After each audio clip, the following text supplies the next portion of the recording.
नवाब को सपने में दिखने वाली है हीर।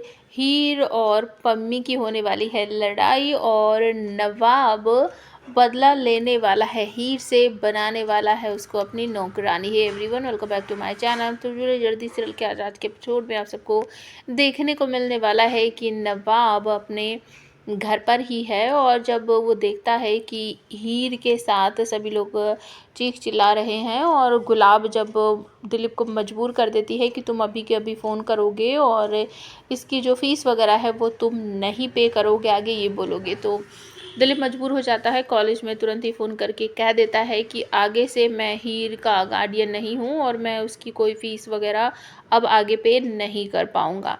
ये सुनने के बाद हीर तो बेचारी रो ही रही है, लेकिन गुलाब बहुत ज़्यादा खुश हो जाती है और दिलीप कहते हैं गुलाब से कि लो मैंने कर दिया जो तुमने कहा था, अब तो तुम्हें चैन पड़ गया, अब तो तुम्हें बहुत आराम से नींद आएगी। तो वो कहती है कि हाँ बिल्कुल, क्यों नहीं आएगी, ज़रूर आएगी। जब हमारा बेटा हमारे घर के अंदर नहीं आ सकता तो हम इसका खर्चा क्यों उठाएंगे। और तभी बूज़ो ये सब देखकर नवाब को बताएगा कि भाई मुझे समझ नहीं आता क्या हो रहा है क्या नहीं हो रहा है। ये सब तो हीर को बहुत कुछ बोल रहे हैं और तू भी ये सब क्यों कर रहा है, मुझे समझ नहीं आता है, तूने ये अपना कंधा जानबूझ के क्यों तुड़वाया। तो नवाब बोलता है कि मैंने जानबूझ कर तुड़वाया है। तो वो कहता है हाँ भाई, क्यों तू पागलों की तरह उस खंबे को क्यों पीट रहा था, और जब तू उस खंबे को पीटेगा तो तेरे ऊपर गिरेगा ही आके, और तूने क्यों जानबूझकर वो गाड़ी फोड़ी, क्यों तू जानबूझकर हीर के सारे काम बिगाड़ रहा है। जहाँ भी उसे जॉब मिलती है तो वहीं जाकर उसे परेशान करता है, उसकी जॉब छुड़वा देता है। क्यों कर रहा है भाई, ये सब हो क्या रहा है, तू सहन नहीं कर पा रहा ना, हीर ने तुझे छोड़ दिया है। तो वो कहता है तेरा दिमाग ख़राब हो गया, हीर ने मुझे कहाँ छोड़ा है, मैंने उसे छोड़ा है, मैंने डिवोर्स पेपर पर साइन किए हैं।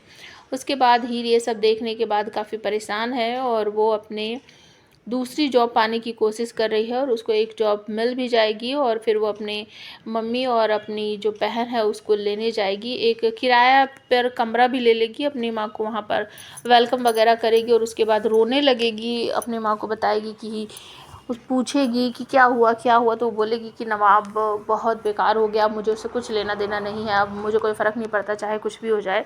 तो उसकी माँ कहती है कि ये रोना धोना बंद कर, मुझे अच्छी तरीके से पता है तू नवाब को पसंद करने लगी है, तभी तो तू इतना बेचैन इतना दुखी है। तो वो कहती है हाँ माँ, सच में जब उसको ले जा रहे थे ना, वो बेहोश हो गया था, उसके ऊपर वो गिर गया था खंबा, तो मैं बिल्कुल बहुत डर सी गई थी कि पता नहीं इसको क्या हो गया क्या नहीं हो गया, लेकिन वो सुधरने का नाम नहीं ले रहा है माँ, मैं क्या करूँ, मुझे कुछ समझ नहीं आ रहा है। और तभी वहाँ पर पम्मी आ जाती है, गुड न्यूज़ देती है कि मुझे ना कल लड़के वाले देखने आने वाले हैं और हीर तुझे काम करना पड़ेगा, तुझे ना नवाब को साथ में लेके आना पड़ेगा। पता है रिश्ता क्यों जुड़ रहा है, इसलिए जुड़ रहा है कि हम बरार्स के फैमिली से जुड़े हुए हैं इसलिए। तो हीर कहती है नहीं ये पॉसिबल नहीं है, मैं उसको नहीं ला पाऊँगी, अब पहले जैसा कुछ भी नहीं है।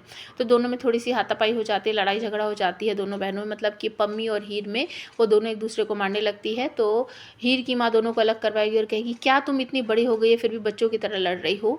तो पम्मी के कहने पर उसकी जो चाची है वो कहती है कि हीर तू अब कुछ भी कर, नवाब को लेकर आना तेरी जिम्मेदारी है। तो वो कहती है कि अच्छा ठीक है। और दूसरी तरफ रात में जब नवाब सो रहा होता है तो उसे हीर दिखाई देती है कि उसके सर पर हाथ घुमा रही है। तो वो बोलता है कि मॉम प्लीज़ रहने दो, मैं सो जाऊँगा। तो हीर कहती है मैं तुम्हें मॉम दिखाई दे रही हूँ, मैं तुम्हारी मॉम हूँ। तो वो कहती है कि मैं तुमसे कुछ कहने आई हूँ, बहुत सारी बातें करती है और उसके बाद अचानक से उसकी आँख खुल जाती है। तो वो कहता है कि सच में यहाँ पर हीर थी, मुझे उससे कोई बात नहीं करनी, मुझे उसे नहीं देखना है। तो वो खड़ा हो जाता है और मिरर में देखता है तो उसे सच में हीर दिखाई देती, क्योंकि हीर उससे बात करने आई है। और तभी वो कहता है प्लीज़ यहाँ से चले जाओ, मुझे तुमसे कोई बात नहीं करनी। तो वो उसे मनाती है कि तुम्हें कल मेरे साथ चलना है।